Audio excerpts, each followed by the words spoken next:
આ વાર્તા મહાભારત અને ભગવદ્ ગીતાની છે। એકવાર એક કાગડાની ગરુડ સાથે મિત્રતા થઈ ગઈ।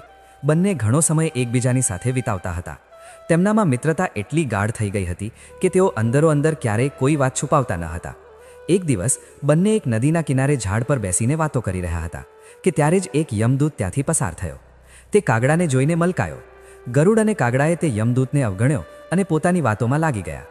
પરંતુ બીજા દિવસે ફરી એવું જ થયું। બંને વાતો કરી રહ્યા હતા ત્યારે જ પેલો યમદૂત ફરી ત્યાંથી પસાર થયો। તે ફરી કાગડાને જોઈને મલકાયો। આ વખતે કાગડાને કંઈક શંકા ગઈ। તેણે ગરુડને કહ્યું કે યમદૂત મને કાલે પણ મલકાયો હતો અને આજે પણ એમ જ મલકાય છે।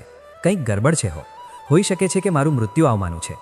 ગરુડે તેને સમજાવ્યું કે એવું કંઈ નથી, આ એક સંયોગ પણ હોઈ શકે છે, તું ચિંતા ન કર।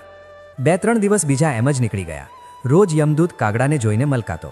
હવે તો કાગડાને ખાતરી થઈ ગઈ કે નક્કી મારું મોત નજીક છે। તેણે ગરુડને કહ્યું, મિત્ર, હું મરવા નથી માંગતો, પરંતુ આ યમદૂત ચોક્કસ 1-2 દિવસમાં મારા પ્રાણ કાઢીને લઈ જશે। આ રોજ જ મને જોઈને મલકાય છે। ગરુડને પણ લાગ્યું કે હોઈ શકે છે કાગડાની શંકા સાચી હોય। તેણે કાગડાને ધીરજ આપી। ગરુડે કાગડાને કહ્યું કે તું ચિંતા ન કર મિત્ર, હું તને અહીંથી એટલો દૂર લઈ જઈશ કે આ યમદૂત તને દેખાય જ નહીં। ગરુડે કાગડાને પોતાની પીઠ પર બેસાડ્યો અને પેલા જંગલથી હજારો કિલોમીટર દૂર કૈલાસ પર્વત પર લઈ ગયો। બંનેને હવે એ ડર ન રહ્યો કે અહીં કોઈ તેમને પરેશાન કરી શકે છે। પરંતુ તેઓ જેવા જ કૈલાસ પર્વત પર પહોંચીને એક ગુફા સુધી પહોંચ્યા ત્યાં યમદૂત પહેલેથી જ હાજર હતો। તેણે કાગડાને જોતા જ તેના પર પાશ ફેંકીને તેના પ્રાણ કાઢી લીધા। ગરુડ જોતો રહી ગયો।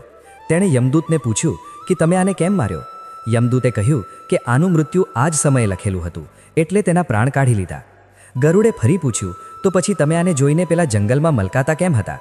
આને મારવો જ હતો તો ત્યાં જ મારી નાખતા।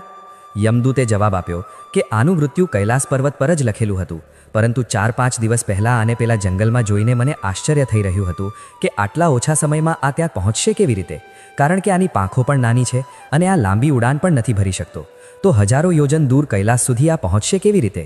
એ જ વિચારીને હું રોજ મલકાઈને પસાર થઈ જતો હતો, પરંતુ ભાગ્ય જુઓ, તમે તેના પરમ મિત્ર જ આને આટલા ઓછા સમયમાં અહીં લઈ આવ્યા। તો મિત્રો, જીવન અને મૃત્યુ ભાગ્યની જ તો વાત છે। આનાથી ક્યાંય પણ છુપાઈ કે બચી શકાતું નથી। જ્યાં સુધી જિંદગી છે ત્યાં સુધી કોઈ તમને મારી નથી શકતું, પરંતુ જો મૃત્યુ નજીક હોય તો કોઈ કોશિશ તમને બચાવી નથી શકતી। તો મિત્રો, મોતથી ડરવું કે ગભરાવું ન જોઈએ, બસ સવાર સાંજ ભગવાનનું ધ્યાન કરવું જોઈએ।